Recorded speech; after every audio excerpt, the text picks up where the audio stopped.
Hanggat hindi ka nagtatanda, doon ka muna sa probinsya natin. Pa naman! Huwag niyo naman pong gawin sa akin to.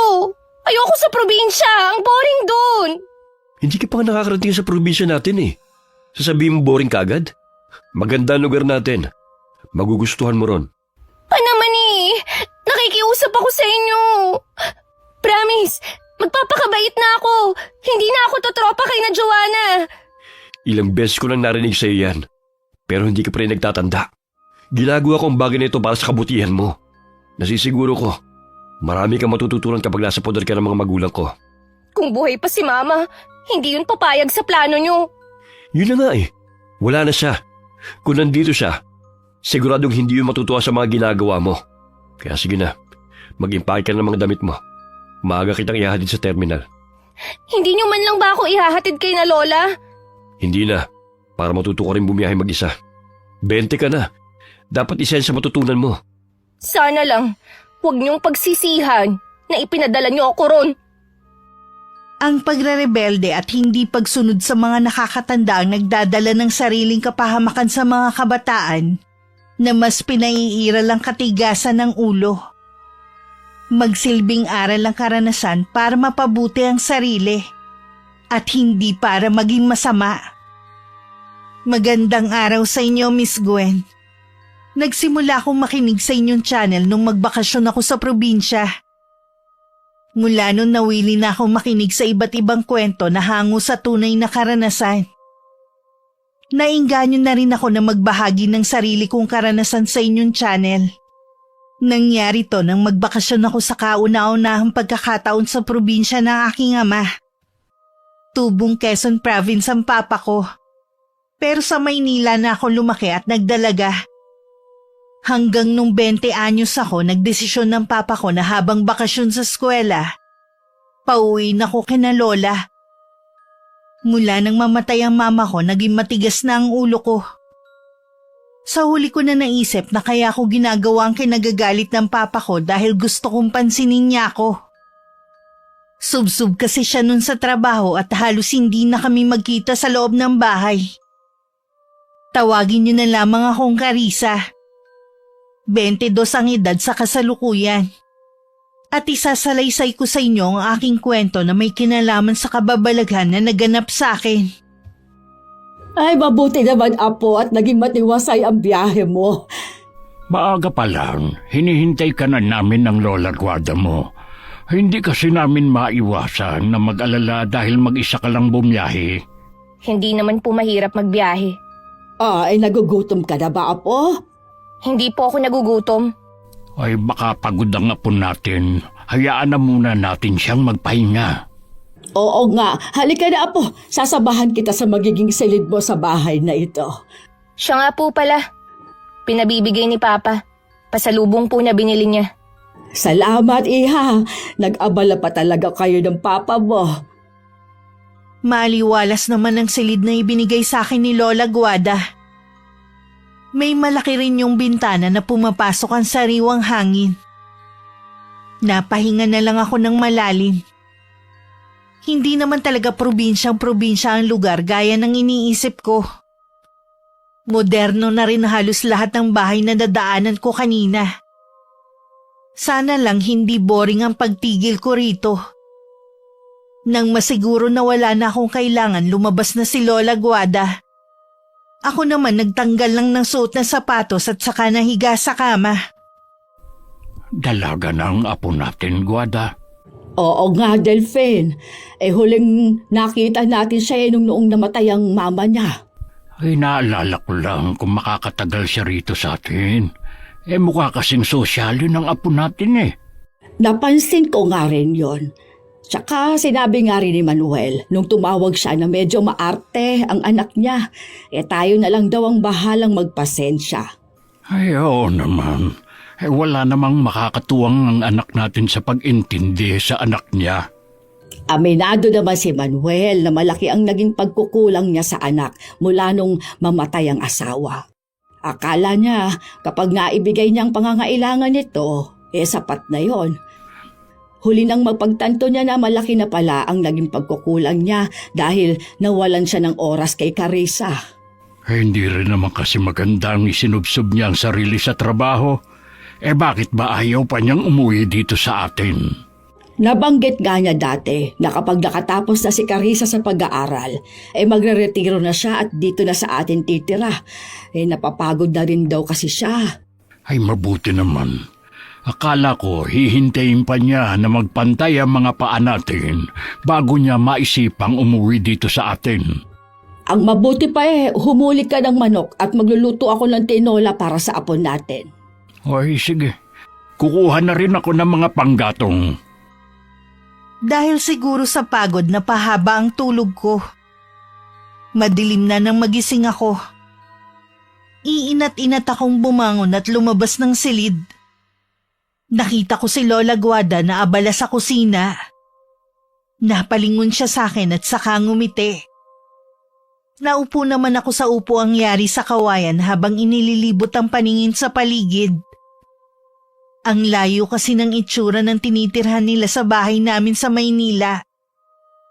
Kung ano lang ang kailangan, yun lang din ang kagamitan sa bahay na yun. Napasarap yata ang tulog mo, Apo. 2 beses kitang sinilip kanina. Napakahimbing ng pagkakatulog mo. Siguro po, dahil sa pagod na rin sa biyahe. Ito ang unang beses na bumiyahe ako ng napakalayo. Tsaka mag-isa lang. Bumilib nga ako sa lakas ng loob mo. Buti hindi ka natakot. Hindi naman po. Nasaan nga po pala si Lolo Delphine? Binibisita lang ang mga alaga niyang hayop. Gabi-gabi niya yung ginagawa. Ano po bang pwedeng gawin dito para hindi ako mainip sa bakasyon ko, Lola? Pwede mo akong samahan sa bukid para hindi ka mainip dito sa bahay. Ho? Sa bukid? Naku, Lola, hindi ko pinangarap na masunog sa ilalim ng araw. Ayoko nga umitim. Palabiro ka pala, Apo. Alam mo, hindi ka naman masusunog dahil may lilim naman. Maliban na lang kung tutulungan mo ako sa pagtatanim. Lola, wala rin po akong maitutulong sa inyo kahit sumama ako. Wala akong hilig sa pagtatanim eh. Kakausapin ko na lang ang mga pinsan mo dito para masamahan ka sa pamamasyal. Wala naman po yatang mapapasyalan sa lugar na to eh. Merong ilog dito sa amin. Nako, pwede ka maligo doon. Ayoko, Lola. Baka mamaya madikitan pa ako ng linta. Wala siguro akong magagawa kundi ang tumambay dito sa bahay. Habang wala kami ng Lolo Delphine mo, papupuntahin ko dito ang mga pinsan mo para samahan ka. Hindi naman po ako batang musmos para samahan pa nila. At isa pa po, hindi naman siguro ako mawawala dito sa bahay. Ang akin lang naman para meron kang makakwentuhan habang wala kami. Sigurado matutuwa ang mga pinsan mo kapag nakilala ka. Hindi na lang ako kumibo. Gusto ko rin naman makilala ang iba naming kamag-anak. Ilang sandali lang naghain na si Lola Guada ng hapunan namin. Dumating na rin si Lolo Delphine. Kinabukasan, bago umalis ang 2 matanda, dumating ang mga pinsan kong sina Kuya Nilo, Dana at Ate Presi. Lahat sila nakangiti sa akin at bumati pa. Tipid ng ngiti lang naman ang sinukli ko sa kanila. Hindi ko rin maiwasang pag-aralan ng mga itsura nila. Kahit kasi maaga pa naliligo na sa pawi si Kuya Nilo. Ang 2 naman parang hindi pa yata naghihilamos at nagsusuklay. Ang layo nila sa mga kaibigan ko sa Maynila. Sana magustuhan mong pagbabakasyon mo dito sa amin, Carissa. Oo nga, Carissa. Kung gusto mo maligo tayo sa ilog. Siguradong hindi ka pa nakakaligo sa ganung lugar. Wala naman yatang ilog sa Maynila Nabanggit nga ni Lola Guada ang tungkol sa ilog. Pero wala akong balak maligo dun, no? Sabi mo lang yan. Pero kapag nakita mo ang malinaw na tubig, maeengganyo ka ng maligo. Oh, talaga? Oo, Carissa.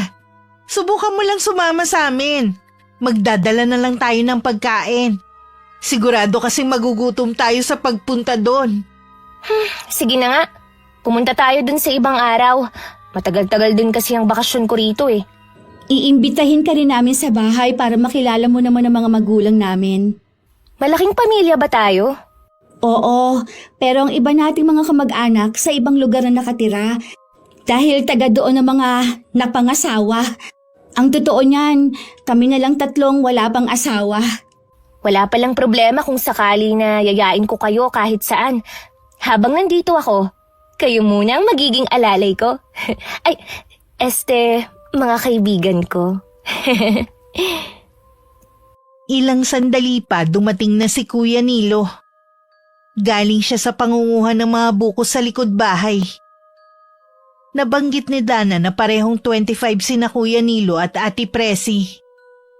Siya naman 2 taon lang ang tanda sa akin. Nalibang naman ako sa pakikipagkwentuhan sa mga pinsan ko.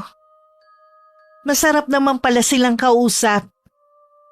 Akala ko kasi dati boring kausap ang mga taga-probinsya. Napag-alaman ko rin na isa palang elementary teacher si Ate Presi. Mag-iisang taon na pala siyang nagtuturo. Si Kuya Nilo naman nakaplano na ang pagsakay sa barko. Samantalang si Dana 1 taon pa bago magtapos ng pag-aaral. Ayos lang kaya naiwan natin si Carissa sa mga pinsan niya.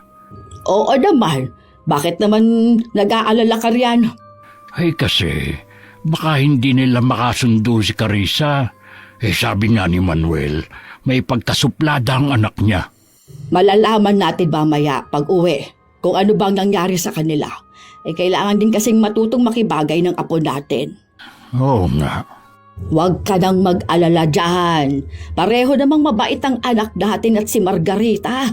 Kaya palagay ko'y may itinatago din na kabaitan ng apo natin na yon. Maaaring naimpluwensyahan lang ng mga kaibigan kaya iba ang ugali. Tapos laking Maynila pa. Ay sana mangyari ang gusto ni Manuel na mapagbago ang anak dito sa atin. Gawin lang natin kung ano ang alam natin na makakabuti kay Carissa. Ay mabuti pa bilisan na natin ang paglalakad. Tanghali na tayo. Delphine, Oh, bakit natitigilan ka dyan? si Malu ba ang parating na yon? Ay, siya nga. Akala ko ba nagpakalayo-layo na yan? Yon din ang pagkakaalam ko bakit kaya siya nagbalik? Baka wala na siyang ibang mapuntahan. Lumiko siya papuntang gubat. Ibig sabihin, doon siya naninirahan ngayon? Hayaan na nga lang natin siya. Mas gusto naman niyang mamuhay na mag-isa lang. Yun din naman talaga ang makakabuti para sa mga taga rito. Nang pauwi na sina Lolo at Lola, nakasalubong pa nila ang 3 pinsan ko na pauwi na rin. Nagmano pa silang 3 nang makalapit. Masaya naman ang 2 matanda dahil ibig sabihin lang nun, nakasundo ko ang mga pinsan ko. Pagdating sa bahay, naabutan nila ako na hawak ang cellphone ko. Katatapos ko lang kasing kausapin nun si Papa. Nakasimangot pa ako nun at hindi man lang umite pagkakita kina Lola. Hindi kasi maganda ang naging pag-uusap namin ni Papa. Apo, may problema ba? Akala ko'y naging maayos ang pagpunta ng mga pinsan mo dito. Hindi naman po sila ang problema ko kundi si Papa. Nagkausap pala kayo ng ama mo. Ano naman ang napag-usapan niyo? Ayun, nagmamatigas pa rin po siya. Ayaw pa rin niya akong pauwiin sa Maynila. Hindi mo ba talaga gusto dito sa amin? Sorry Lola Guada, pero hindi po talaga ako tatagal dito. Hindi mo ba nakasundo ang mga pinsan mo? Okay po sila. Akala ko nga ang mga taga-probinsya, hindi nakakatungtong ng college kung hindi luluwas ng Maynila. Noon yun, Iha. Pero ngayon marami ng universidad na malapit. Huwag mo naman sanang maliitin ang mga taga rito. Ay hindi naman po. Yun lang po kasi ang pagkakaalam ko Mabuti na lang, sina Kuya Nilo at Ate Percy, may mga tinapos kahit mahirap lang sila. Kung wala ba, hindi mo sila kakausapin. Ay pasensya na po Lola pero namimili din kasi ako ng mga pakikisamahan Ayoko naman na wala pa sa kalingkingan ng mga kaibigan ko sa Maynila ang sasamahan ko rito. Alam mo ba, Iha, ang mga taga rito hindi tumitingin sa kung ano ang katayuan ng isang tao. Basta mabait, pakikisamahan nila. Yun siguro ang gusto ng ama mo na matutunan mo. Kaya po ako pinauwi rito ni Papa para parusahan. Huwag mong sabihin yan, Iha. Iba ang parusa sa gusto ka lang matuto ng iyong ama. Sa salita lang po ni Papa kanina, alam ko na wala na akong magagawa. Mabuti na lang, nandyan ang mga pinsan ko. Pipilitin ko na lang na libangin ang sarili ko. Mas maganda sana kung bukal sa kalooban mong pakikisama sa kanila. Mababait ang mga pinsan mo at wala ka rin namang ibang makakasama kundi sila. Totoo naman po ang pinakita ko sa kanila kanina eh. Hindi pa ba sapat yun? Nasisiguro ko sa'yo, Iha. Mas mababait ang mga pinsan mo kaysa sa mga sinasabi mong mga kaibigan mo sa Maynila. Mas matagal ko pa na nakasama ang mga kaibigan ko sa Maynila. Ako lang po ang makakapagsabi kung mabait ba sila o hindi. Siya, huwag ka na sanang magalit. Mas maganda ka kapag nakangiti ka lang kaysa sa nakasimangot. Humalukip-kip na lang ako. Nasira na kasi ang mood ko. Kanina habang nakikipag-usap pa ako sa mga pinsan ko, okay pa ako. Kung bakit kasi tumawag pa si Papa. Akala ko naman kasi nagbago na ang isip niya at pauuwi na niya ako sa amin. Yun pala, magbibilin lang siya na wag kong dalhin ng pagkamaldita ko sa lugar na ito. Sa hapunan, konti lang ang kinain ko. Hindi ko kasi type ang malaking inihaw na isda at ginisang gulay. Bihira naman kasi kung mag-ulam ng isda. At iilan lang ang gulay na kinakain ko sa bahay namin. Madalas pa nga sa labas ako kumakain dahil lagi namang gabi na umuwi si Papa. Nagtataka rin ako kung bakit sobrang aga ng hapunan nila rito. Pero hindi na lang ako nagtanong. Carissa, ano ang ginagawa mo dito sa labas? Oh, kayo po pala, Lolo. Hindi pa po kasi ako inaantok eh. Napansin ko na konti lang ang kinain mo kanina sa hapunan. Hindi ko po kasi gusto ang ulam. Bihira lang kasi akong kumain ng gulay eh. Hindi ko rin po type yung inihaw na isda. Wala bang pwedeng iulam na iba rito? Magsabi ka lang sa lola mo kung ano ang gusto mong iulam at bibilhin niya. Ayaw naman namin na mga yayat ka habang nandito ka. Pakiramdam ko po, napakabagal ng oras dito sa inyo. Wala man lang kayong TV, walang wifi, at mahina pa ang signal. Pasensya ka na, Iha, kung wala kami ng mga nabanggit mo. Dati kasi binilahan kami ng TV ng papa mo. Pero dahil lagi naman kaming nasa bukid at hindi nagagamit, nasira lang yun. Elo, ilang taon na po ba kayo? Bakit nagtatrabaho pa rin kayo sa bukid? 70 na ako, Iha. Matanda na pala kayo, Lo. Pero hindi halata dahil malakas at makisig pa rin kayong tingnan. Ganyan yata kapag batak sa trabaho, Apo. Hindi po ba kayo napapagod? Dapat nga po nagpapahinga na kayo. Yung mga lolo ng mga kaibigan ko na kaedad nyo lang. Naku, ang dami ng sakit. Kayo po ba? May nararamdaman na kayo sa katawan? Alam mo, kahit rayuma, wala pa akong nararamdaman. Lagi nga naming biruan ng lola mo Malakas pa kami sa alaga naming kalabaw. Halata nga po Mabuti naman, ngumingiti ka na. Alam mo ba, nakamukha mo ang lola Guada mo nung kabataan niya. Siya po pala ang kamukha ko. Kaya pala marami ang nagsasabi na hindi ko kamukha ang mga magulang ko. Meron pa nga pong nagsabi na kamag-anak ni Mama noon na baka ampun lang daw ako, lalo na't hindi naman daw ako nasundan. Anak ka ng mga magulang mo, Iha. Huwag mong paniwalaan ang mga sinasabi ng ibang tao. Oo nga po. Matagal ko na rin po yung inisip. Mabuti na lang sinabi nyo. Dito sa probinsya, ang bilis lumalim ng gabi. Tara na sa loob ng bahay. Sumunod naman ako kay Lolo. Nauna na akong pumasok sa loob ng bahay habang siya palingalinga sa paligid na parang may hinahanap. Nang pumasok na rin si Lolo, tsaka na ako tumuloy sa silid ko. Maaga pa rin naman akong nakatulog ng gabing yon. Kinabukasan bisita ko ulit sina Kuya Nilo, Ate Presi at Dana. Niyaya nila akong pumunta sa bayan. Sumama naman ako sa kanila. Kung masaya ang pagpunta namin, hindi nung pag-uwi. Si Kuya Nilo na lang ang naghatid sa akin. Sa ibang tricycle na sumakay ang dalawa. Salamat sa paghatid mo sa akin dito Wala yun. Hindi naman kita pwedeng pabayaang umuwing mag-isa eh. Ako mananagot sa lolo at lola natin.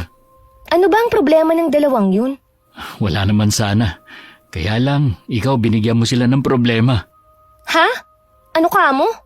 Hindi kasi tama ang ginawa mo. Kahit sino, magagalit. Alin ba dun ang ikinagagalit nila? Yung pinagbitbit ko sila ng mga pinamili ko? Hindi mo lang sila pinagbitbit. Makailang ulit mo silang tinawag na alalay. Ganun ba tingin mo sa amin? Parang yun lang. Nasanay lang kasi kami ng mga kaibigan ko na meron kaming alalay kapag magkakasama. Alin? Yung kaibigan nyo na mababa ang katayuan? Yung hindi kaya makipagsabayan sa inyo? Para lang hindi mapag-iwanan? Pumapayag na lang na utusan nyo? Wala namang masama dun Pabuti nga, pinapayagan namin siyang mapabilang sa tropa namin Iba naman sina Presi at Dana. Mga pinsan mo sila. Kung ayaw na nilang sumama sa akin, di wag. Hindi naman sila kawalan sa akin. Ganyan ba talaga ang ugali mo, ha? Nasanay na lahat ng tao susunod sa'yo dahil tingin mo sa sarili mo mas mataas sa amin? Ikaw ang may sabi niyan, hindi ako. Mabuti pa, humingi ka ng sorry sa dalawa. Hindi ko gagawin yon dahil wala naman akong ginagawang mali. Hindi ka rin pala marunong tumanggap ng pagkakamali, no?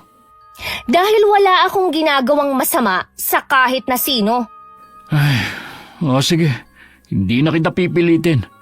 Ito na ang mga binili mo. Sige, uuwi na ako. Problema niyo? Mga sensitive ba talaga ang mga taga-probinsya? Bakit ko kung magalit kayong lahat sa akin? Hindi naman ako magtatagal dito Napansin ni na Lola Guada at Lolo Delfin na hindi na pumupunta ang tatlo dito sa amin. Minsan tinanong nila ako. Kibit-balikat lang ang sinagot ko sa kanila. Hindi na rin naman sila nag-usisa pagkatapos. Para malibang, lagi kong tinatawagan ng mga kaibigan ko. Lingid pala sa akin pumunta si Lola Guada sa bahay ni na Kuya Nilo. Maliban kasi sa pagtatanim, isa rin manggagamot ang lola namin. May dinadaing kasi ang tatay ng pinsan ko kaya nandun si Lola. Naitanong na rin niya sa binata kung bakit hindi sila dumadalaw sa bahay. Kahit na wala namang ibang pinagkakaabalahan. Walang nagawa si Kuya Nilo kundi sabihin ng ginawa ko. Kinakausap ko nga po yung dalawa na makipag-ayos na kay Carissa. Kaya lang parehong mataas ang pride. Hayaan mo na lang muna sila. Hindi rin kasi natin sila masisisi dahil sa ginawa ni Carissa.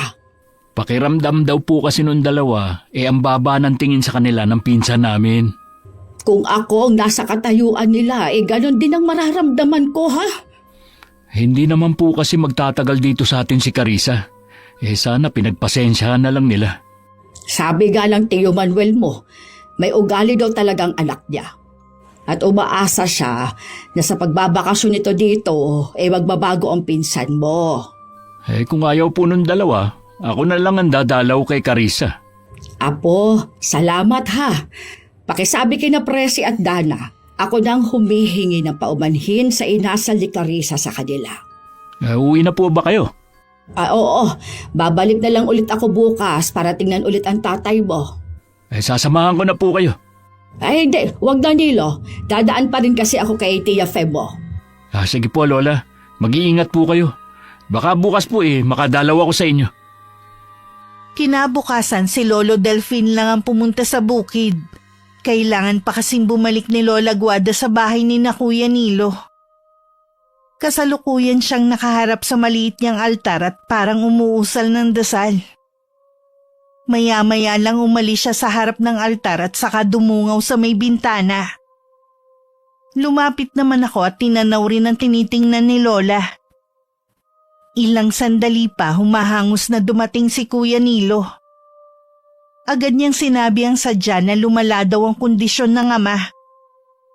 Kinuha naman ni Lola ang gamit niya. Kahit hindi tinatanong, nagsabi akong sasama sa kanila.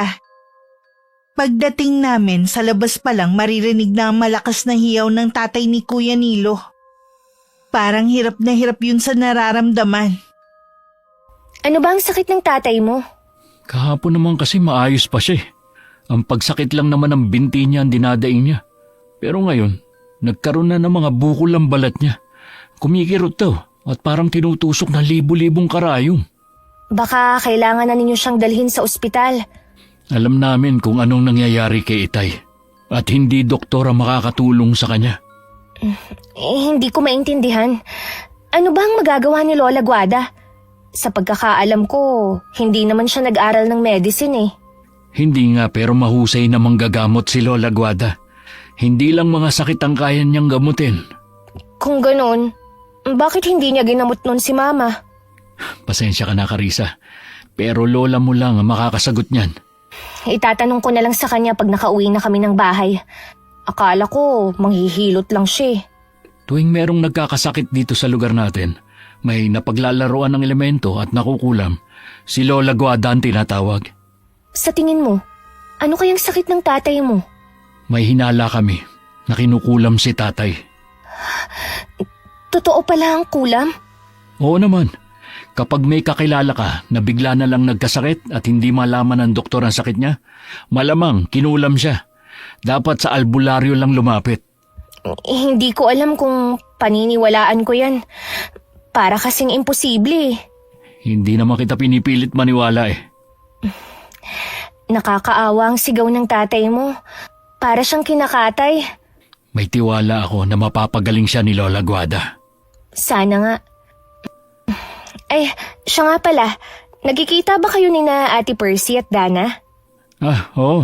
Malapit lang naman ang bahay nila dito eh. Galit pa rin ba sila sa akin? Dapat kasi humingi ka muna ng tawad para mawala ang galit nila. Bakit ko naman gagawin yun? Dahil may kasalanan ka naman talaga sa kanila eh. Kahit habang buhay ko na silang hindi kausapin, ayos lang naman sa akin eh. Matigas pala talaga ang ulo mo, no? Bakit? Sino ba sila sa akala mo, ha? Kung ayaw mo, di wag.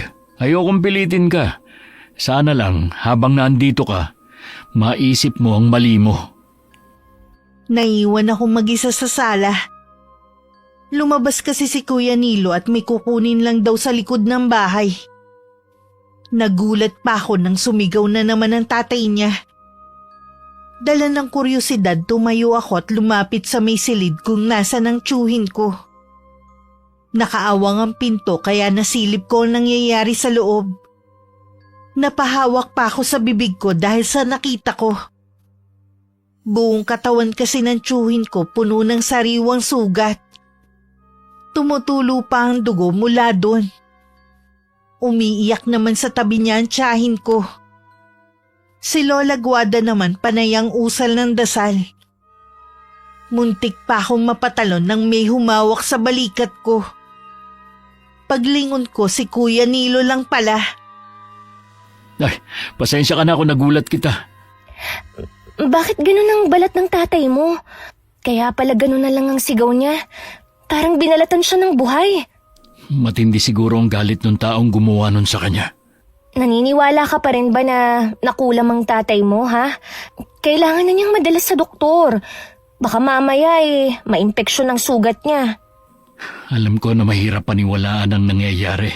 Pero magtiwala lang tayo kay Lola Guada. Ano bang klaseng pag-iisip meron kayo, ha? Nahihirapan na ang tatay mo pero naniniwala pa rin kayo na magagamot siya ni Lola? Alam kong nagmamalasakit ka lang. Pero maghintay na lang tayo. Alam mo ba, nung nagkasakit si Mama, araw-araw ko siyang nakikita na nahihirapan. Ang sakit kaya sa amin nun ni Papa. Kaya hindi ko maintindihan kung bakit nyo nagagawang tingnan lang ang tatay mo. Ihahatid na lang kita. Oh, saan ka pupunta? Uuwi na ako. Hindi ko kasi kaya na makita ang kalagayan ng tatay mo. Ihahatid na lang kita. Wag na. Mas kailangan ka rito. Tsaka maaga pa naman eh. Kaya ko namang umuwi mag-isa. Hindi pa man ako nakakalayo, nakasalubong ko na sina Ate Peresi at Dana. Babatiin ko sana sila pero sabay nila akong inirapan at saka umiwas. Sandali naman ako natigilan at nasundan ko na lang sila ng tingin. Sa bahay ni na Kuya Nilo sila nagpunta. Pagdating sa amin, nagkulong na lang ako sa kwarto ko at nakipag-video call sa mga kaibigan ko sa Maynila. Kinuwento ko pa ang tungkol sa tiyuhin ko na kinukulam daw. Gaya ko, hindi rin sila naniniwala. Tumawa pa nga sila. Nakitawa na rin ako. Dahil sa pakikipag-usap ko sa mga kaibigan ko, hindi ko na namalayan ang oras. Lumalala ba ka mong sakit ng Joselito mo? Opo, Lolo. Nakita ko nga po. Grabe, nakakadiri ang balat ni Tiyo. Baka hindi pa makakauwi ngayon ng lola mo. Lo, sabi po ni Kuya Nilo, kinukulam ang tatay niya. Posible nga, iya. Yung kasing tiyuhin mo, mahilig dumayo sa ibang barangay para lang makipag-inuman. Ibig niyo po bang sabihin na pagtripan si Tiyo? Ganun na nga, o di kaya may nakaaway siya na hindi sinasabi. Pasensya na po kayo, Lolo ah. Pero hindi kasi ako naniniwala sa kulam eh. Baka sakaling maniwala ako kung sa akin na mismo mangyari yun. Naiintindihan kita, iha, pero wag mong hilingin na mangyari sa'yo. Mahirap ang malagay sa ganong sitwasyon. Lolo, meron po sana akong itatanong. Ano yun, iha? Marami na po palang nagamot si Lola Guada. Bakit hindi niya po ginamot si Mama noon? Ilang beses tinangka ng lola mo na gamutin ng mama mo noon, pero ayaw niya. Katulad mo, hindi rin siya naniniwala sa mga kababalaghan na may kinalaman sa kulam. Mahirap naman po kasing basta na lang maniwala eh. Si Papa po ba naniniwala? Oo, iha. Kinukumbinsi nga rin niya noon ng mama mo na magpagamot sa lola mo pero matigas siya. Ang dami na kasi nilang napuntahan na doktor noon, pero hindi pa rin mapagaling-galing ang mama mo. Huli na nang malaman ng ama mo kung ano talaga ang sakit ng iyong ina. Ang alam ko po, sa cancer namatay ang mama.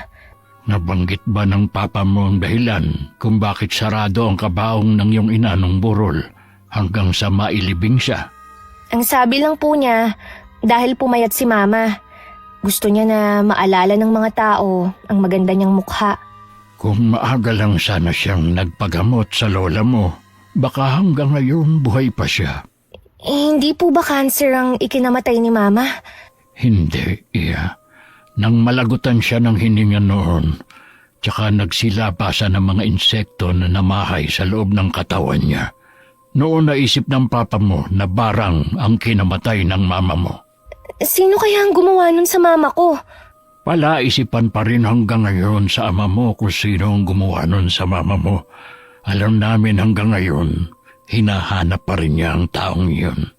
Gusto kong makausap si Papa. Sana nasa bahay na siya ngayon. Pakiramdam ko biglang gumuho ang mundo ko sa nalaman. Buong akala ko sa sakit na matay si Mama. Yun pala sa barang. Hindi ko alam kung dapat ko ba yung paniwalaan. Kinuha ko ang cellphone ko at tinawagan ko si Papa. Matagal din bago niya ako sinagot. Hindi na ako nagpaligoy-ligoy. Tinanong ko siya agad. Nung una gusto niyang umiwas. Pero sa huli umamin na rin sa akin. Alam kong umiiyak siya sa kabilang linya. Buong gabi tuloy akong walang tulog. Iniisip ko ang mga nalaman ko. Dahil walang tulog, tanghali na akong nagising. Akala ko wala na akong kasama sa bahay. Kaya nagulat ako na makita si Lola Guada sa kusina. Lola, nakauwi na pala kayo. Kumusta na po si Tio Joselito? Maayos na ang lagay niya ngayon. Para nga lang nagdahilan. Talaga po? Nakita ko siya kagabi Malala na ang lagay niya. Sa awa ng Diyos, lalagpasan niyang nangyari sa kanya.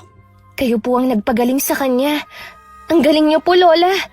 Pwede kang dumalaw sa kanila kahit anong oras. Nasa bukid na po ba si Lolo Delfin? Hindi na muna siya pumunta sa bukid. Pinuntahan niya ang tsuhin mo. Baka po pagod kayo at inaantok. Magpahinga muna kayo. Nakakaramdam lang ako ng kaunting pagod. Pero hindi ako inaantok. Kung ganun, Lola, pwede ko po ba kayong makausap? Uy, tungkol ba sa mama mo? Alam mo na raw ang totoo, sabi ni Lolo Delfin mo. Hanggang ngayon po kasi, ang hirap pa rin paniwalaan na yun ang ikinamatay ni Mama. May paraan naman pala Bakit hindi siya nagpagamot? Di sana hanggang ngayon, buo pa rin ang pamilya namin. Lahat ay ginawa ng papa mo, pero ang mama mo pa rin kasi ang nasusunod doon. Hindi ba ako naisip ni Mama noon? Na gusto ko pa siyang makasama? Hindi namin alam kung anong iniisip ng mama mo noon. O baka sadyang matigas lang ang ulo niya. Malalaman pa po kaya natin kung sinong gumawa nun kay Mama? Kung nagpagamot ang mama mo sa akin, posibleng nalaman ko. Bakit kaya hindi po ito nabanggit ni Papa? Kung sakali ba, maniniwala ka. Ang mama mo nga hindi. Sinarili ng papa mo lahat yun. Wala siyang naging karamay, kundi ang sarili lang niya. Naaawa nga rin po ako sa kanya Pero dapat, pinilit niya si Mama na magpagamot sa inyo. Tapos na rin naman. Wala na tayong magagawa pa. Ganun na lang po ba yun? Wala na ang mama mo. Sigurado naman kung nasaan man siya, masaya na siya. Sana nga po. Masaya at tahimik na ang kaluluwa niya. Mahalin mo na lang ang papa mo at ang mga taong mahalaga sa'yo. Hindi natin kasi alam kung hanggang kailan lang tayo sa mundong ito. Ang mahalaga, maipadama sa mga mahal natin sa buhay kung gaano sila kahalaga sa atin. Naisip kong tama si Lola. May panghihinayang lang ako nararamdaman ngayon.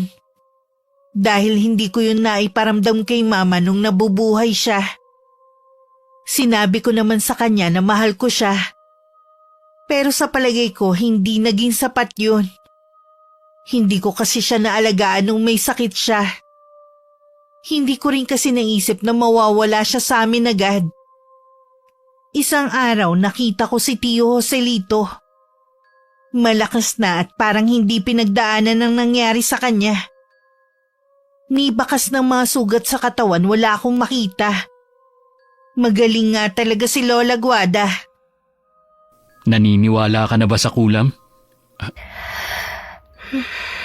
Oo. Alam mo bang barang din pala ang ikinamatay ng mama ko? Ha? Yung gumagamit ng insekto? Mas matindi yun kaysa sa kulam. Akala ko sa sakit na kanser na matay si Tia Margarita. Yun lang ang sinabi ni Papa. Nalaman mo ba kung bakit hindi siya nagpagamot kay Lola Guada? Ayaw daw niya kahit anong pilit kay Papa. Hindi rin kasi siya naniniwala Sa mga doktor lang siya nagtitiwala. Alam kong hindi madali ang pinagdaanan yung mag-ama nang mawala ang mama mo. Hindi ko sinasabi na kalimutan mo na ang nangyari pero kailangan niyo pa rin magpatuloy sa buhay. Ano pa ba ang ginagawa ko? Kahit mahirap na walang ina, ginagawa ko pa rin ang dapat para maging proud si Mama. Kung nasan man siya ngayon.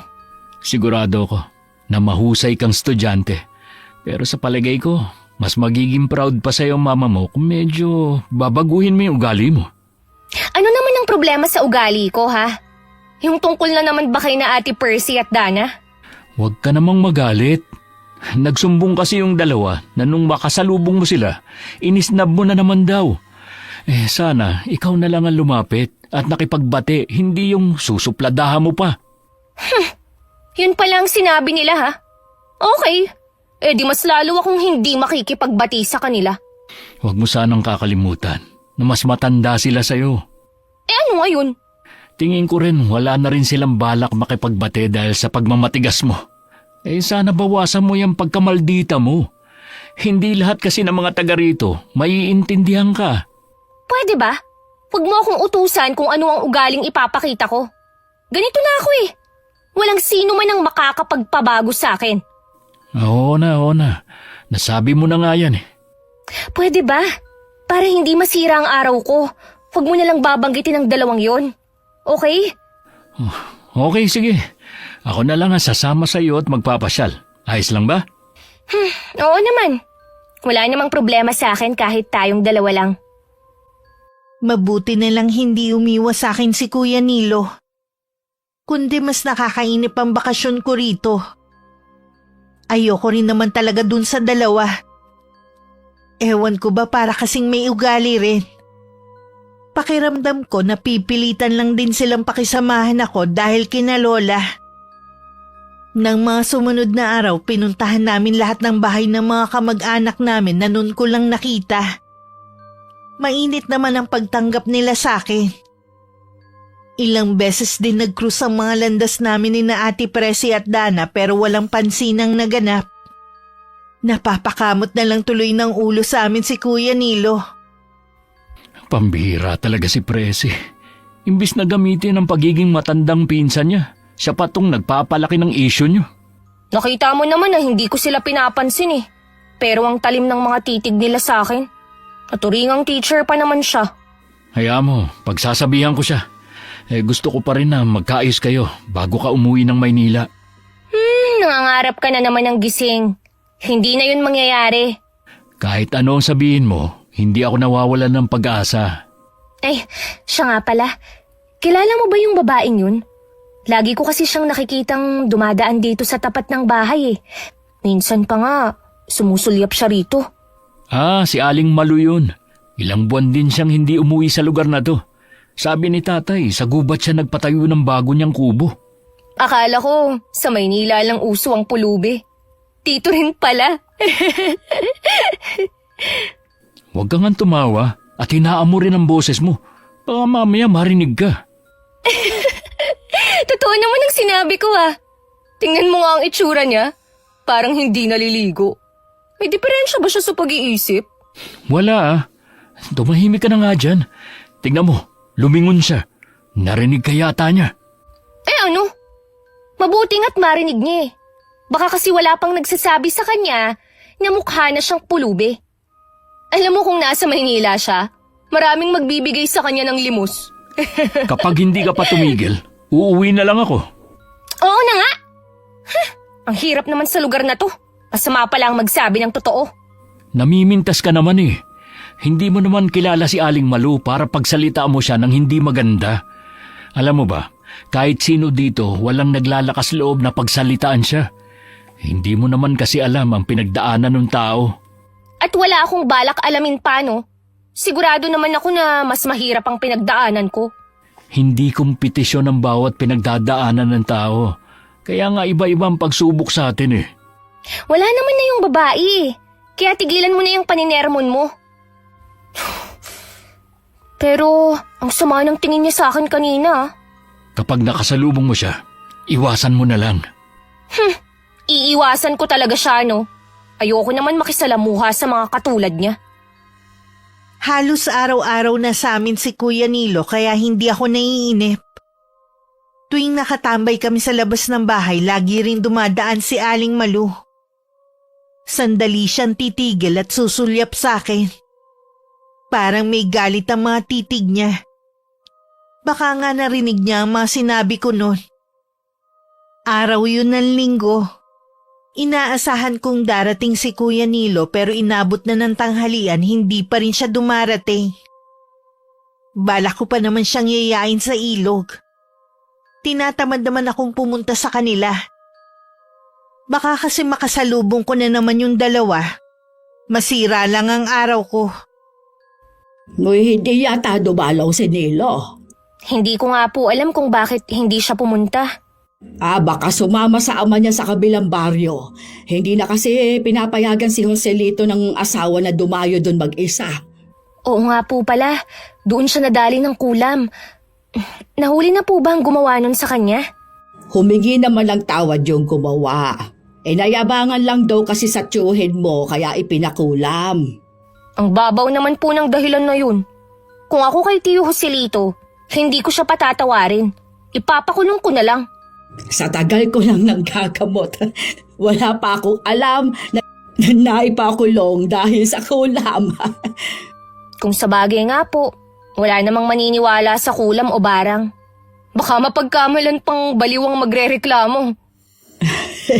Natutuwa nga pala ako dahil sa nakikita ko hindi ka na naiinip dito sa amin. Naiinip pa rin po. Pero mabuti na lang, nandyan si Kuya Nilo para samahan ako sa mga lakad ko. Mas masaya sana kung marami kayo.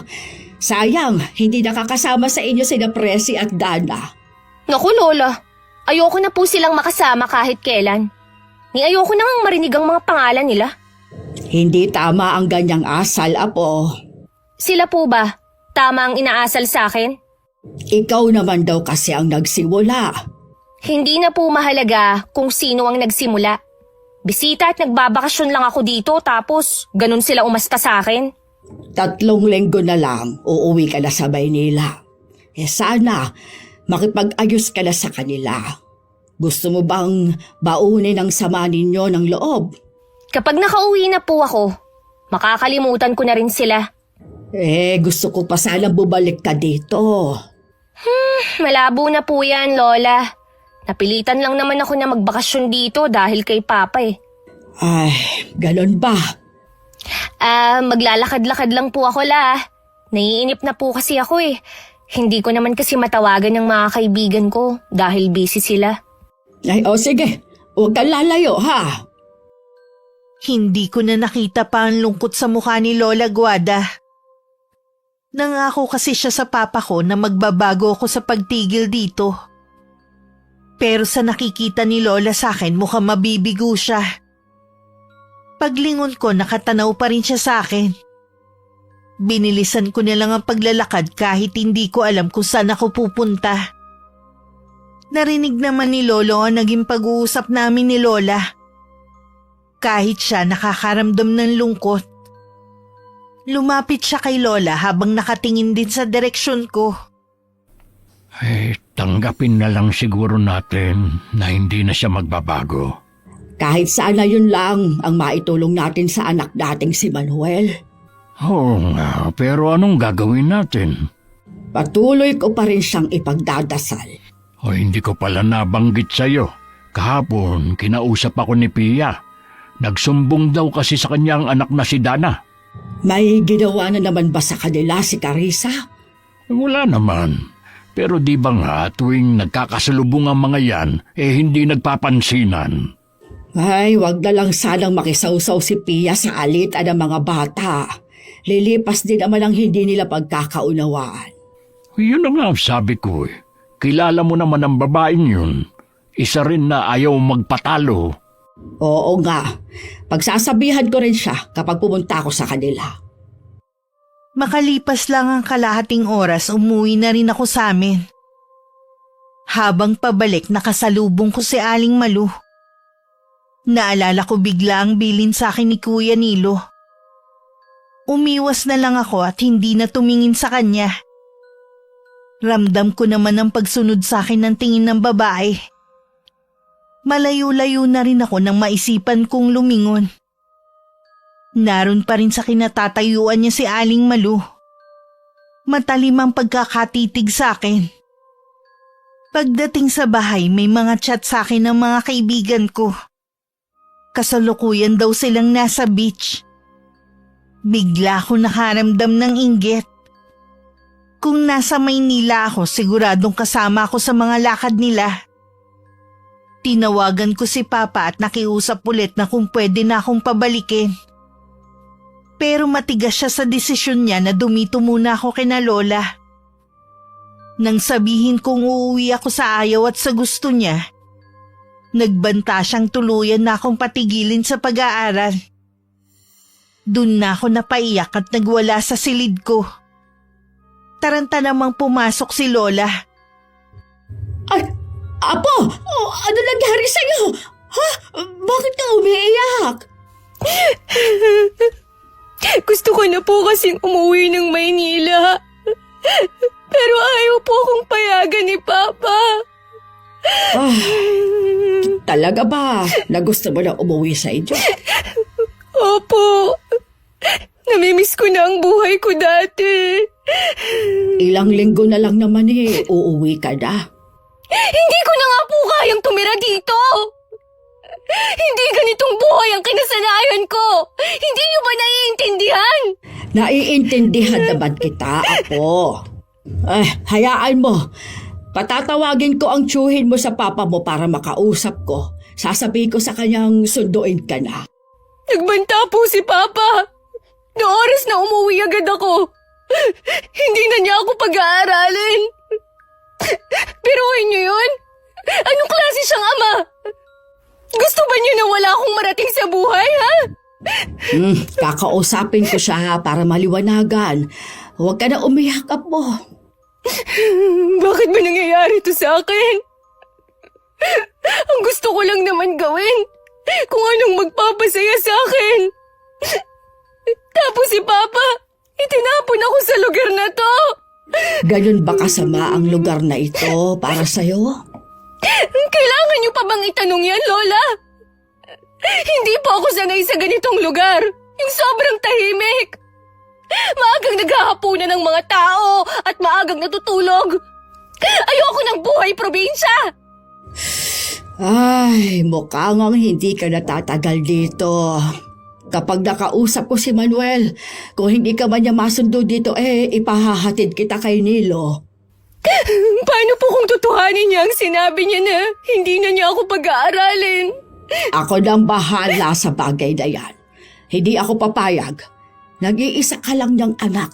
Tungkulin niya yon. Sinisiguro ko sa'yong makikinig sa akin ang tatay mo.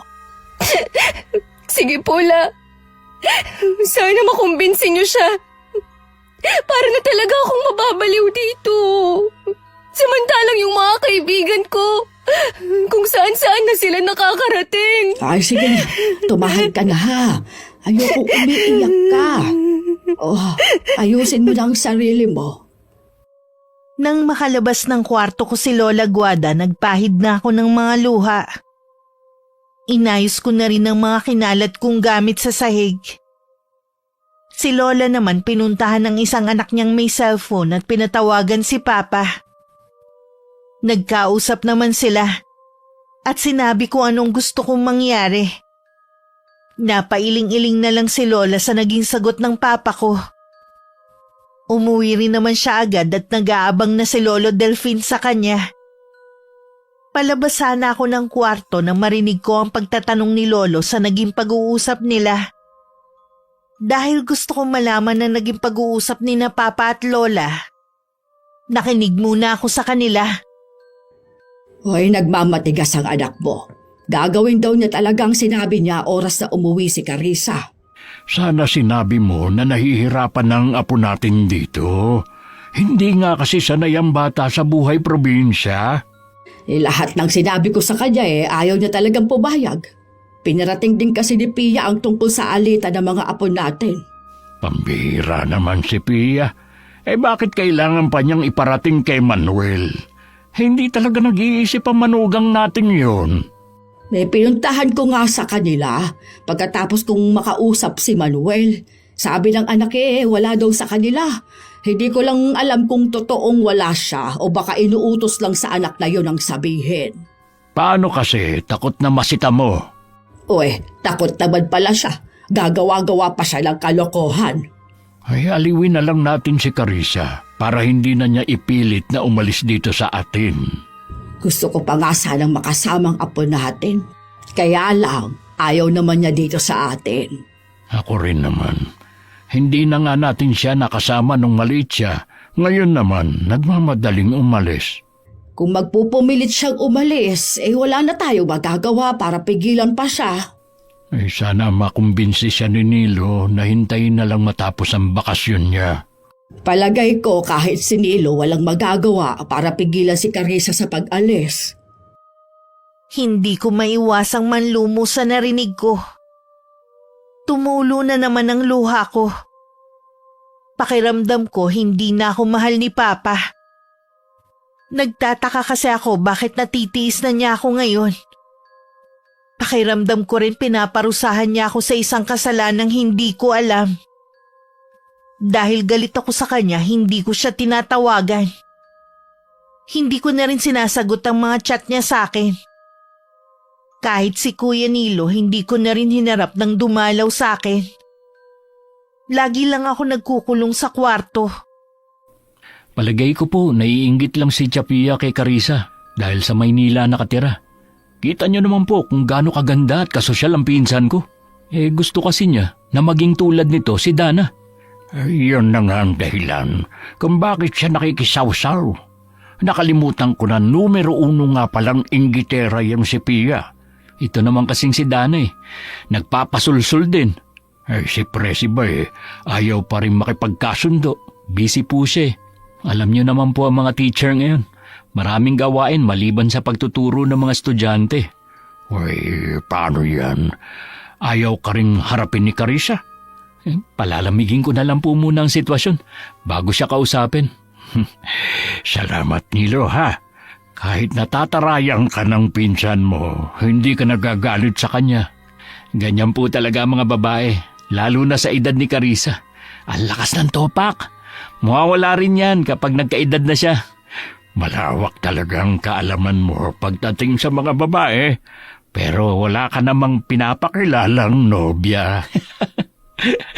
Hindi pa po kasi ako sinasagot nung nililigawan ko sa kabilang barangay. Masyadong pakipot. Lahat namang ginawa ko para mapasaya siya. Marami pa namang babae dyan. Kung ayaw niya sa'yo, edi maligaw ka ng iba. Ganun na nga lang po ang gagawin ko. Tingin ko kasi natatakot siya sa mga magulang niya. Yun ang mahirap. Kapag magulang nakikialam sa desisyon ng anak. Oo nga po maiba nga pala ko. Nakikipag-inuman pa ba ang tatay mo sa ibang lugar? Hindi na, Polo. Nadala na Sa bahay na lang po siya umiinom kapag merong nagyayaya. Mabuti naman. Nabawasan ang pag-aalala ko. Ang swerte naman po ni na tatay. Kahit kasi matatanda na sila, nandyan pa rin kayo. Ganon talaga mga magulang. Maiintindihan mo rin ako kapag magulang ka na. Paano Polo? Uuwi na po ako Gagawin ko na lang yung inuutos ni nanay na gapasin yung mga damo sa likod ng bahay namin. Pang-5 araw na to ng pagkukulong ko sa kwarto. Nakaramdam na rin ako ng matinding pagkainip. Kaya lumabas na ako ng bahay at naglakad-lakad habang nag-iisip. Dahil wala sa sarili, hindi ko na malayang nakalayo na pala ako. Hindi pamilyar sa akin ang lugar na kinatatayuan ko. Iginala ko ang mga mata ko sa paligid. Wala ni isang bahay ako nakikita. Noon ako nakaramdam ng takot. Kung ano-ano na ang pumasok sa isip ko. Muntik pa nga akong mapalundag sa takot nang may magsalita sa likuran ko. Pagharap ko, nanlaki ang mga mata ko nang makilala ko kung sino ang nasa harapan ko ngayon. Kayo lang po pala. Akala ko kung sino na. Mukhang naliligaw ka yata. Hindi naman. Pauwi na nga ako Sige Hindi dyan ang daan. Wag mo nga akong hawakan. Tingnan mo nga ang dumi ng kamay mo. Hindi kasi dyan ang daan. Baka lalo kang hindi makauwi. Gaano ba kalaki tong lugar nyo para maligaw pa ako, ha? Tsaka pwede ba? Wag mo nga akong kinakausap. Talaga bang ganyan kayong mga taga Maynila? Masyadong matalas ang dila sa aming mga taga-probinsya. Sino naman kasi ang makikipag-usap ng maayos sa katulad mo? Tingnan mo nga yung itsura mo. Para kang pulube. Dahan-dahan ka sa binibitiwang salita. Baka biglang bumalik sa'yo. Kaya nga lumabas ako para ma-relax ang isip ko Pero ito pa pala ang makakaharap ko. Kabago-bago mo palang dito ang dami ko nang naririnig na hindi magandang pag-uugali mo. Totoo naman pala. Wala akong pakialam kung ano ang sinasabi nila tungkol sa akin. Tumabi ka nga dyan! Lalo mo lang pinapainit ang ulo ko eh. Bad trip na nga ako eh. Muntik pang matumba si Aling Malu nang sadya ko siyang banggain nang dumaan ako. Ni hindi ko na siya nilingon man lang. Basta mabilis ang mga hakbang ko para makaalis agad ako sa lugar na yon. Kung lumingon ako, makikita ko sana ang matalim na titig nito at imbingiti sa labi habang nakasunod ng tingin sa akin. Tama lang pala na bumalik ako rito. Ikaw na ang susunod kong tuturuan ng leksyon. Tingnan ko lang kung may magagawa ang lola mo. Inabot din ng ilang minuto bago ko natunto ng daan pa uwi sa bahay. Tagaktak na ang pawis ko at nanginginig ang mga tuhod ko dahil sa pinaghalong kaba at pagod. Mabuti na lang may nakasalubong ako nangunguha ng kahoy at itinuro sa akin ng daan pa uwi. Tuyong-tuyo ang lalamunan ko nang makapasok ako sa bahay. Makailang beses ko pang binalikan sa isip ko ang paghaharap namin ni Aling Malu habang nagpapahinga ako. Nang dumating sina lolo at lola, hindi ko na lang binanggit ang nangyari. Ay, mabuti naman, iha. Lumabas ka na sa silid mo. Maayos na ba ang pakiramdam mo, apo? Sana nalinawan ang pag-iisip mo. Hindi pa rin po nagbabago ang isip ko. Gusto ko pa rin pong umalis na dito. Sasabahan ka namin sa sakayan, pero palipasin mo muna ang parating na bagyo. Mahirap kasi kung abutan ka sa biyahe. Kaya po pala makulimlim kanina pa. Kaya nga umuwi na rin kami agad ng lola mo. Kung ako lang po hindi nyo na kailangang magtrabaho sa bukid. Dapat nag-e-enjoy na lang kayo sa buhay. Masaya naman kami sa ginagawa namin ng lola mo eh. Saka mas manghihina kami kapag pumirmi lang kami dito sa bahay. Yung isang araw nga lang na hindi makapunta sa bukid para na akong nanghihina. Lola, hindi na po ba kayo nang gagamot? Wala pa namang nagpapatawag sa akin. Salamat nga sa Diyos dahil ang huling biktima ng kulam dito sa atin ang Tio Joselito mo lang. Oo nga, kahit bumalik na si Malu. Si Aling Malu po? Lagi mo ba siyang nakikita? Dumadaan po siya rito sa tapat ng bahay natin. Ano po bang tungkol sa kanya? Huwag kang lalapit sa babaeng yon. Iwasan mo siya hanggat maaari. Dapat pala binigyan kita ng porselas na pangontra. Lalo po akong naguluhan sa inyo. Sumunod ka na lang, iha. Para din naman sa kabutihan mo ang sinasabi namin. Okay po. Hindi naman ang katulad niya ang kinakausap ko. Mamaya, ibibigay ko sa iyo ang sinasabi kong porselas. Bigla ko tuloy naisip kung tama bang itinago ko sa kanila ang naging engkwentro namin ni Aling Malu. Nadagdagan pa tuloy ang mga tanong sa isip ko. Bago ako matulog nung gabing yon, ibinigay sa akin ni Lola ang isang bracelet. Parang pamilyar to sa akin. Nang maalala ko na meron din ito si Kuya Nilo. Hindi ko na muna isinuot at itinabi ko muna. Kinaumagahan, bisita namin si Kuya Nilo. Hinarap ko na rin siya dahil baka yun na ang huling beses na pagbabanding naming dalawa. Buo na talaga kasi ang pasya ko na umuwi na ng Maynila. Nasa labas kami ng bahay. Habang si Lolo Delfin abala sa pagsisibak ng kahoy at si Lola Guada naman abala sa kusina. Talaga bang hindi na kita mapipigilan? Hindi na. Kahit ano pa ang gawin mo o sabihin mo. Kapag umalis ka, siguradong hindi ka na rin babalik. Ganun na nga. Kahit sandali ka lang dito, mamimiss pa rin kita. Maaalala naman kita lagi eh. Kapag pumunta ka ng Maynila, pwede ka namang dumalaw sa bahay namin. Oo ba? Basta sasamahan mo ako sa magagandang pasyalan dun, ha? Oo naman, kahit hindi mo sabihin. Ililibre mo rin ba ako? Ano ka? Sinuswerte? Hayaan mo, pag-iisipan ko. Minsan lang naman ako pupunta ng Maynila eh. Kaya dapat talaga ilibre mo ako. Uy, wag mong kalilimutan na estudyante pa lang ako. Ay, oo nga pala. Di bale, kapag nakasakay na ako sa barko, ililibre naman kita.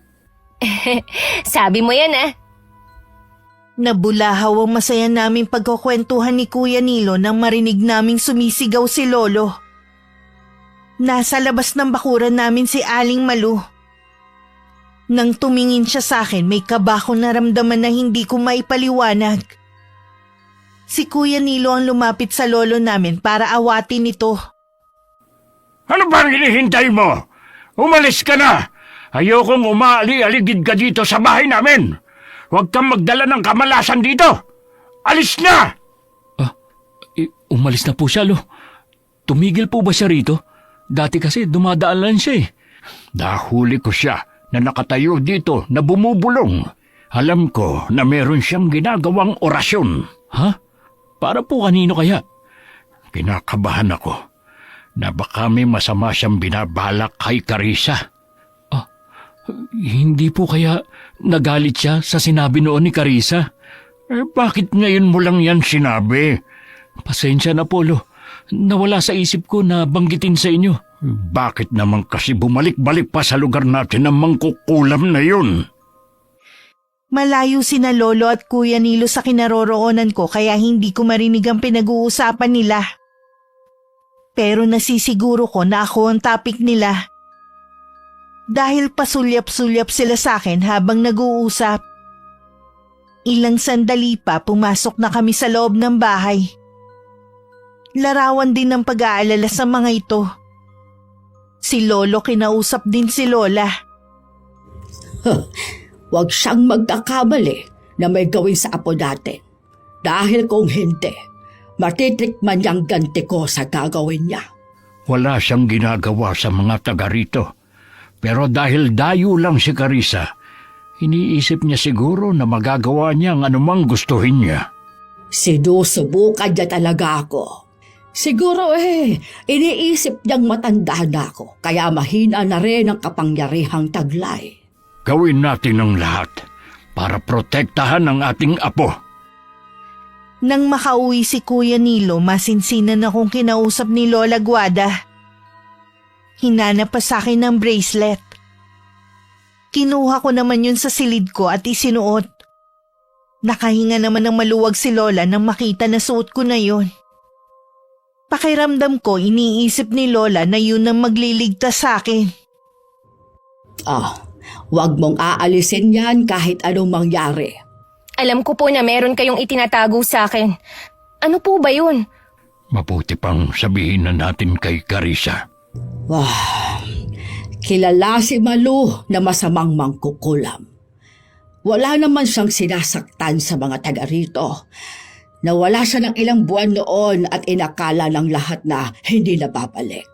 Ilang araw ka palang narito sa amin nang makita namin siya ulit. Naging panatag kami na wala siyang gagawin sa'yo dahil apo ka namin. Kaya lang, mukhang nagkamali kami ng akala. Lola, may nagawa po ako sa kanya. Sinabi na ni Nilo sa amin. Hindi lang po yun. Nagkita kami sa isang lugar at ang dami ko pong sinabi na hindi maganda sa kanya. Muntik pa nga siyang matumba dahil sinadya ko siyang banggain nung paalis na ako. Kung ganon, may masama kang ginawa sa kanya. Kilala ng mga taga rito na masama at mapaghiganti si Malu. Kailangan natin siyang puntahan sa tinitirhan niya. Humingi ka sa kanya ng tawad. Baka sakaling hindi niya ituloy ang masama niyang balak.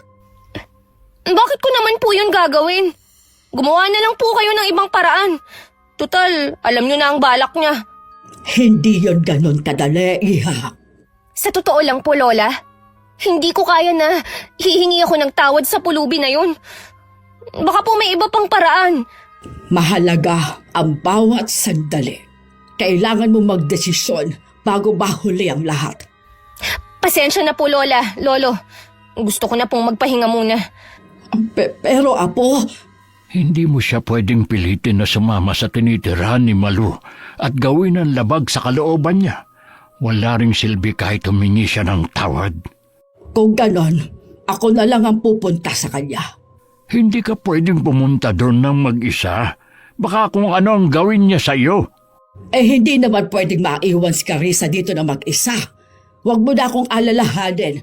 Kaya kong pangalagaan ang sarili ko. Walang nagawa si Lolo Delfin sa naging desisyon ni Lola. Malakas na ang hangin na nagbabadya na paparating na ang bagyo pero hindi yun inalintana ni Lola Guada. Pagdating sa gubat, nakita niya ang maliit na kubo. Sandaling natigilan si Lola dahil hindi niya maramdaman ang presensya ni Aling Malu. Nang makalapit siya sa may pintuan, bahagya yung nakabukas kaya itinulak niya. Walang gamit sa loob kundi maliit na altar na may nakasindi pang mga kandila. Sinuyod pa niya ng tingin ng buong paligid. Wala nang anumang makikita doon. Nasisiguro niya na umalis na ang nakatira sa kubo.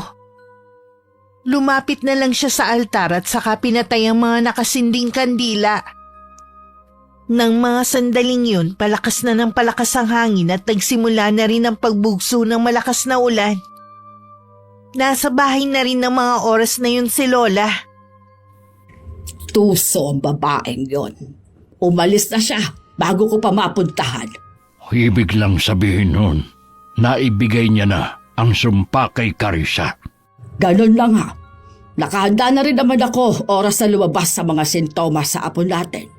Hindi ko akalain na sasapitin din niya ang nangyari sa mama niya. Hindi, Delfin. Maililigtas ko ang apo natin. Hindi siya mawawala katulad ng mama niya. May tiwala naman ako sa iyo. Alam ko na magagawa mong iligtas ang ating apo. Ay, nako. Sumabay pa ang bagyo na ito. Mapaminsalaman, biyaya pa ring maituturing ang bagyo. Tama ka riyan.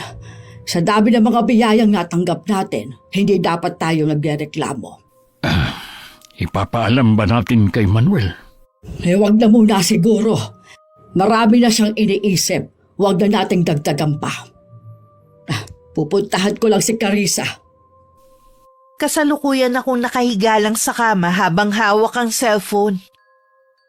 Umupo ako nang pumasok si Lola Guada. Tumabi siya sa akin at saka sinuri ang kabuuan ko.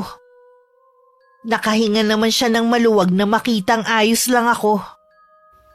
Lola, bakit po? Gusto ko lang masigurong ayos ka. Nakaharap niyo na po ba si Aling Malu? Nang puntahan ko siya sa tinitirhan niya, wala na siya. Siguradong hindi na siya babalik. Ay, di mabuti. Wala na pala tayong problema eh. Ibig sabihin lang noon, hindi ka niya mapapatawad. Ha? Lola, ano po bang mangyayari sa akin? Katulad po ba ni Tio Joselito? Iba-iba ang uri ng kulam. Depende kung anong sumpa ang iginawad sa'yo. Baka po katulad kay Mama. Matagal din siyang pinahirapan. Marami pa po akong pangarap, Lola. Nandito lang ako, hindi kita pababayaan. Bakit ba hindi ko naisip agad ang kahihinat na ng ginawa ko? Nagmatigas pa ako. Imbis na makinig at sumunod na lang sa sinasabi niyo. Sa totoo lang, Lola, mainit lang ang ulo ko noon. Kaya ako napagbuntunan si Aling Malu. Bata ka pa kasi at padalos-dalos sa ginagawa. Hindi mo naman sinasadya ang nangyari. Ang daming pumapasok sa isip ko ngayon, Lola. Gusto ko nang pagsisihan ng mga ginawa ko. Ang pinakamabisang sandata pa rin laban sa takot na nararamdaman natin at laban sa kasamaan ay taimtim na pagdarasal. Hindi ko na po matandaan ang huling beses na nagdasal ako. Ito na ang pagkakataon mo na tumawag at humingi ng awa sa Panginoon. Papakinggan po ba niya ako? Oo naman, lahat tayo ay pinakikinggan niya. Nang gabing yun, taimtim ako nagdasal sa Diyos. Humingi ako ng tawad sa lahat ng mga nagawa kong kasalanan. Nagmakaawa din ako na sana wag hayaan ni Lola na magtagumpay si Aling Malu sa masama niyang balak. Pagkatapos naging mahimbing naman ang tulog ko kahit malakas ang ulan sa labas. Kinabukasan mabigat ang katawan ko. Hindi ko maigalaw ang buo kong katawan at parang may mabigat na nakadagan. Sinubukan kong tawagin sina Lolo at Lola, Pero walang boses na lumalabas sa akin. Tanging mga mata ko lang ang gumagalaw. Sa sulok malapit sa lumang kabinet may naaaninag akong nakatayo doon. Nakasuot yun ng itim na damit. Carissa, gising ka na ba? Nandito si Malo. Nararamdaman ko ang presensya niya. Lola! Lola, kanina ko pa kayo gustong tawagin. Pero walang boses na lumalabas sa akin. Hindi ko rin maigalaw ang buong katawan ko. Huwag ka na umiyak. Nandito na ang lola. Patawarin mo ako kung ngayon lang ako. Nandito po siya kanina. Maaaring ang espiritu lang niyang pinaglakbay niya papunta rito. Tuso talagang mangkukulam. Hindi mo ako kakayanin, Malo! Kung ako sa'yo, bawiin mo ang orasyong ginawa mo. Oras na mahalap ko ang lunas. Ibabalik ko ito sa'yo. Binulong niya sa akin na pahihirapan niya ako. Hanggang sa ako na mismo ang humiling sa kamatayan ko. Hindi, huwag mong pakinggan ang sinasabi niya. Magtiwala ka lang sa akin, Apo. Opo, Lola. Huwag niyo po akong iiwan mag-isa.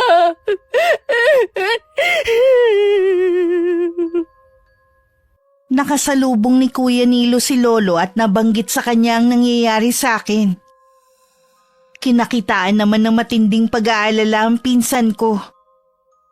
Hindi na muna niya tinapos ang pinagagawa sa kanya ng mga magulang. Agad na rin siyang pumunta sa bahay namin. Naabutan niyang natutulog ako. Hindi siya makapaniwalang sa sandaling panahon naging butot balat na lang ako. Namamagari ng tuhod ko at may malaking sugat.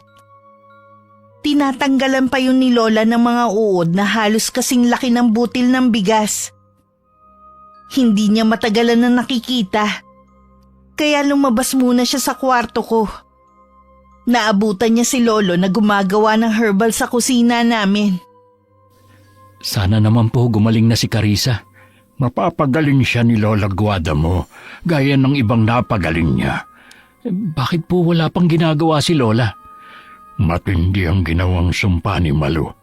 Gusto niyang subukan ng lola niyo. Hindi siya dapat magkamali dahil pwede yung ikapahamak ng pinsan mo.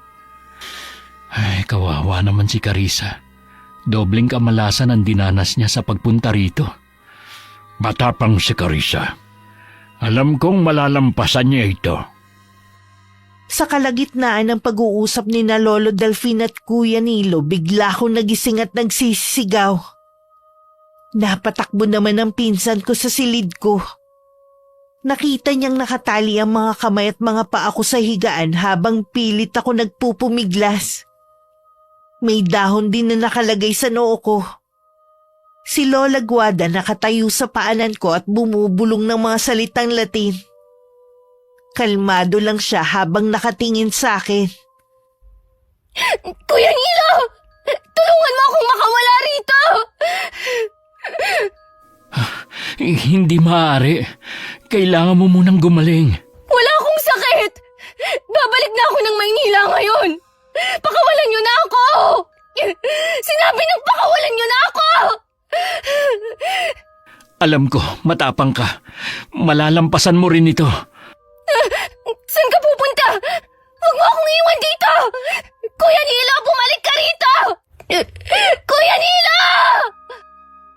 Sa labas na lang muna naghintay si Kuya Nilo. Panay din ang dasal niya na sana gumaling na ako agad. Napagdaanan din kasi ng pamilya niya ang nangyayari sa akin. Kaya alam niya kung gaano kahirap ang nasa sitwasyon ko. Ilang sandali pa dumating din si Ate Presi at Dana. Bakas din sa kanila ang matinding pag-aalala.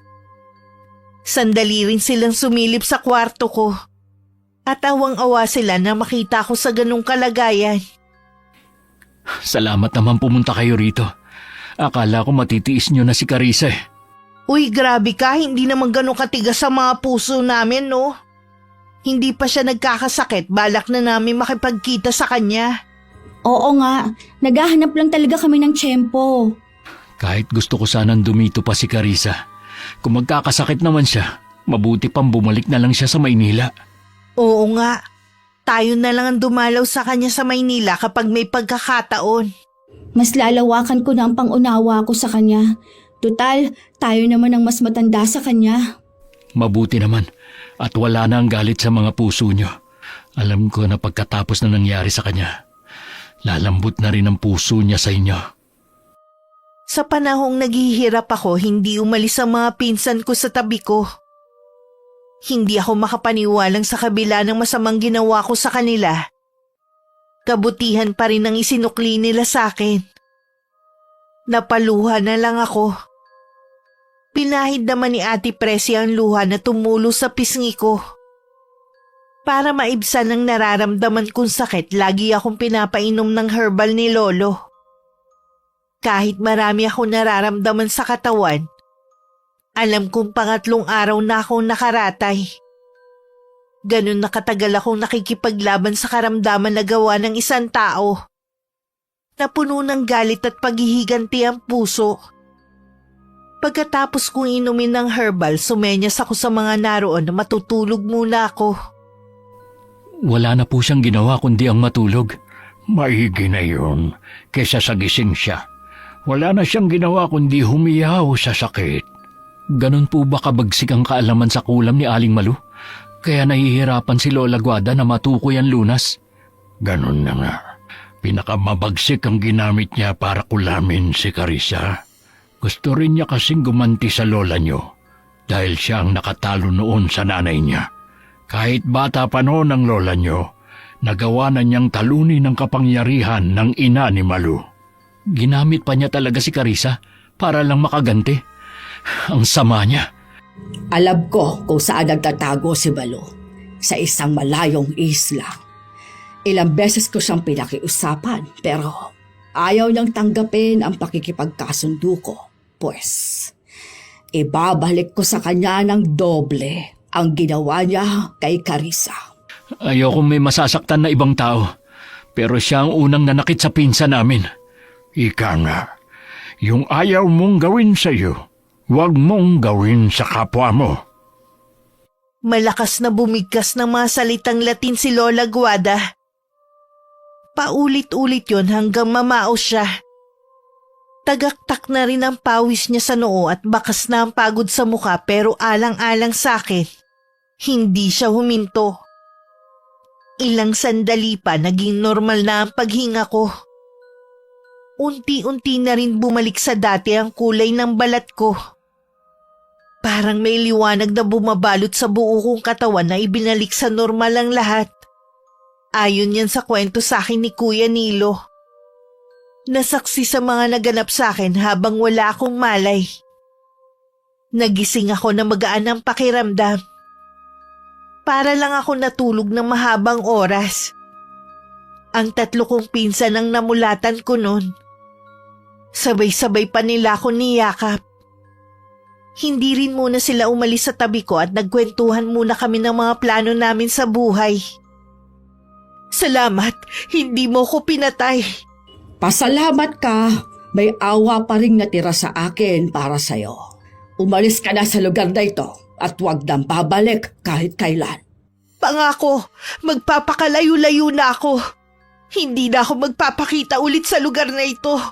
Sige na, baka magbago pang isip ko. Sana nga, tuparin niya ang pangako na magpapakalayo-layo na. Oras na makita ko siyang muli, hindi na ako magdadalawang isip na tapusin siya. Napatunayan naman niya siguro na mas mahusay pa rin ako kaysa sa kanya. Wala ka pa rin talagang kupas. Mukhang nagkakatuwa ng mga apo natin sa loob. Masaya ako na nagkasundo na sila. Sana maging dahilan yan na kahit matapos na ang bakasyon ni Carissa, gugustuhin pa rin niyang bumalik dito.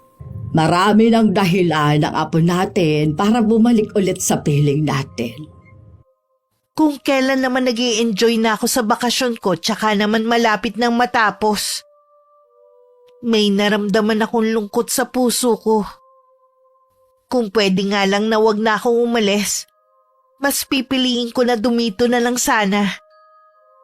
Alam kong ilang araw nang napapansin nila Lola ang pagiging malungkot at tahimik ko.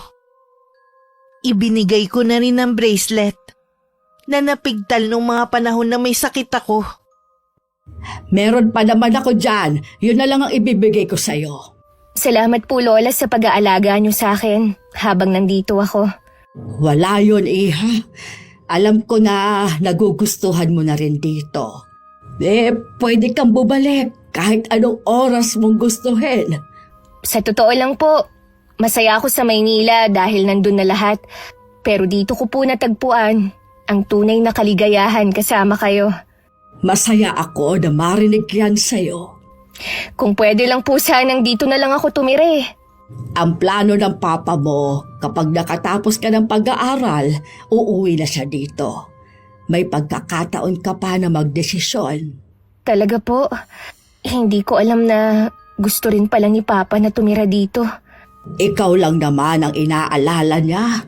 Salamat din, Apo, dahil binigyan mo ng saya ang bahay na ito kahit palandalian lamang. Nung hapon naging bisita ko naman si Kuya Nilo. Sa labas kami tumambay habang nakikinig sa isang channel sa YouTube. Hindi ako makapaniwalang mahilig palang makinig ang pinsan ko ng mga katatakutan. Ang paborito daw niya ang kwentong kulam. Nagkaroon tuloy ako ng ideya pero tsaka ko na yun babanggitin dito. Kapag wala kang ginagawa, makinig ka lang sa channel na to. Nasisiguro ko, mawiwili at maaadi ka din katulad ko. Mukha ngang maganda, tsaka may aral din. Katulad ng nangyari sa'yo, alam ko na meron kang natutunan. Oo naman. Ang karanasan kong ito ang nagturo sa akin na ang kabutihan ang laging nagwawagi.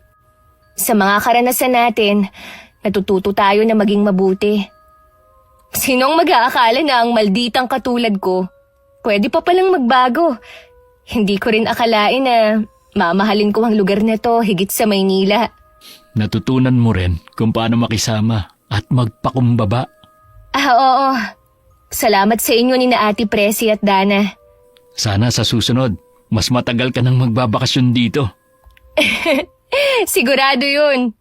Ngayon pa ba na meron na akong tropa na mga pinsan ko rin? Nang sunduin ako ni Papa, hindi rin siya makapaniwala sa malaking pagbabago sa akin. Lalo na nang sabihin ko na gusto ko ulit magbakasyon kina Lola. Inilihim na lang din namin sa kanya ang malagim na nangyari sa akin.